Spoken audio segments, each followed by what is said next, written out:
অপরাধ এক জিনিস নয়। একজন ব্যক্তি একটা কাজ করতে গিয়ে ভিন্ন হয়ে গেছে, এটা হলো ভুল। অথবা তার উদ্দেশ্য একরকম ছিল, কাজটা করতে গিয়ে আর এক রকম হয়ে গেছে, তো এটা হলো ভুল।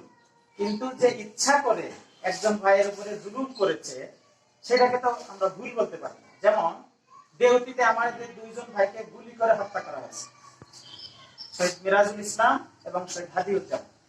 এরপরে সাওলাতে আমাদের নবম শ্রেণীর একজন ভাই আকমল হোসেন মাওলানা সাইদি সাহেবের এই ফাঁসির রায়ের বিরুদ্ধে যখন মিছিল বের করেছিল, তখন আওয়ামী লীগের লোকজন তাকে পাথর দিয়ে এলোপাতাড়ি ঢিল শুরু করে। একটা ঢিল তার মাথায় লাগে এবং সেখানে সে লুটিয়ে পড়ে, অসুস্থ হয়ে যায়, হাসপাতালে ভর্তি করলে তিনি শাহাদাত বরণ করে। এই বিষয়গুলো আমাদেরকে বলা হয়েছে, যারা একেবারে অপরাধের সাথে জড়িত তাদেরকে চিহ্নিত করে তাদের ব্যাপারে মামলা করার ব্যাপারে আমাদের সিদ্ধান্ত হয়েছে। যদিও আমরা নির্দেশনা পেয়েছি, আমরা প্রাথমিক তথ্য সংগ্রহ করছি। আমির জামাত এটাও বলছেন, কোন নির্দোষ ব্যক্তি যেন এই হয়রানির শিকার না হয়, এটা আপনারা খেয়াল করবেন।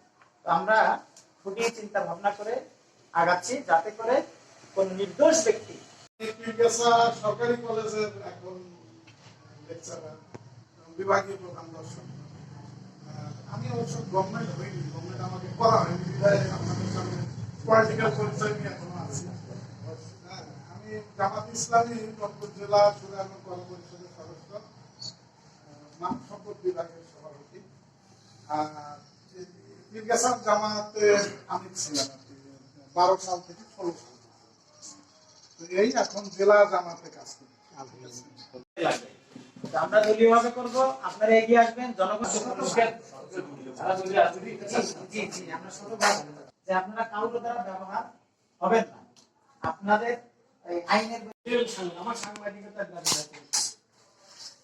অতএব আমার জামাতে এত সাংবাদিক, সিনিয়র এবং জুনিয়র সাংবাদিক আপনাদের পাশে আপনার দাঁড়িয়ে ছাড়া দিয়েছে, এটা একমাত্র আল্লাহ রাব্বুল আলামিনের